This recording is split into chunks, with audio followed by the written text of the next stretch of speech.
हापुड़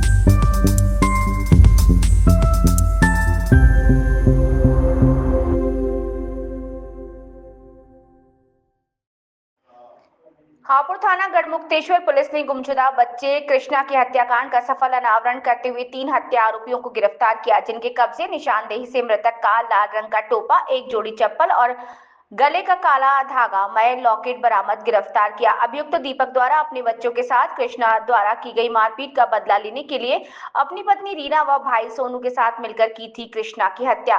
पूछताछ करने पर हत्या आरोपियों ने हत्या की राजाराम बेटा कृष्णा मेरे बच्चों के साथ स्कूल में पढ़ाता था तथा मेरे दोनों बच्चों को तंग व परेशान कर मारपीट करता था। खेलते समय भी कृष्णा ने मेरे बेटे वंश के साथ मारपीट की थी। मेरी पत्नी रीना बच्चों के साथ मारपीट से ज्यादा परेशान थी और कहती थी कि कृष्णा को तो कुछ करना पड़ेगा। इसके बाद 21 फरवरी की शाम को कृष्णा हमारे बच्चों के साथ गली में खेल रहा था। तभी मेरी पत्नी रीना ने कहा कि आज अच्छा मौका है, मैं अपने बच्चों को लेकर आया तो कृष्णा को भी साथ ले आया और रात्रि में अपने बच्चों के साथ ही कृष्णा को सुला दिया। कृष्णा के परिवार वालों को रात्रि में कृष्णा के गुम होने की जानकारी हो गई और मोहल्ले के काफी लोग कृष्णा की तलाश कर रहे थे।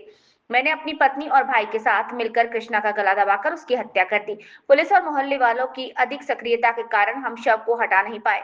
मैंने व मेरी पत्नी रीना तथा भाई सोनू ने अपने ऊपर के कमरे से कृष्णा का शव निकालकर कपड़े में लपेट कर हमारे घर से मिली रस्तोगी की छत पर रख दिया था।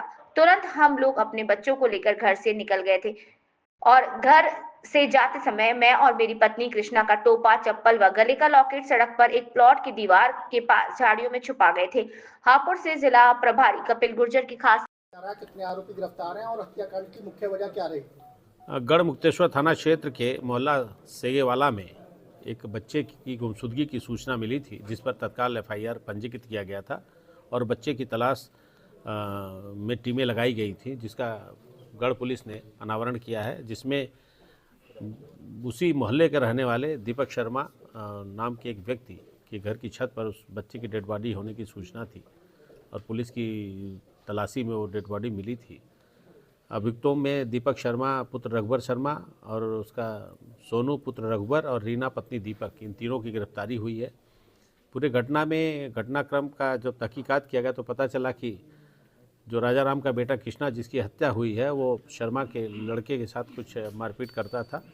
उससे तंग आकर के एक दिन इन लोगों ने उस बच्चे को अपने घर में खेलने के लिए बुलाया था, उसमें गला दबा दिया था और इन तीनों की गिरफ्तारी हुई। इनको जेल भेजा जा रहा है। अभियुक्तों की निशानदेही पर बच्चे के जो टोपा है लाल और उसका जो धागा है उसकी रिकवरी की गई है। सर 2 दिन से लापता था, ये 2 दिन तक इन्हीं के घर में था दीपक के बच्चा 21 तारीख को लापता हुआ था और 22 तारीख में उसकी डेड बॉडी मिल गई थी। रात में ही ऐसा संभव था, रात में ही उसकी हत्या कर दी गई थी 21 तारीख की। क्या सर उसको मारा पीटा भी गया, उसको गला दबाने से? नहीं, बच्चे के शरीर पे बस केवल गला दबाने की जो पोस्टमार्टम रिपोर्ट आई है उसमें एस्फिक्सिया ड्यू टू स्ट्रैंगुलेशन है, गला दबा करके उसकी हत्या हुई। ठीक है।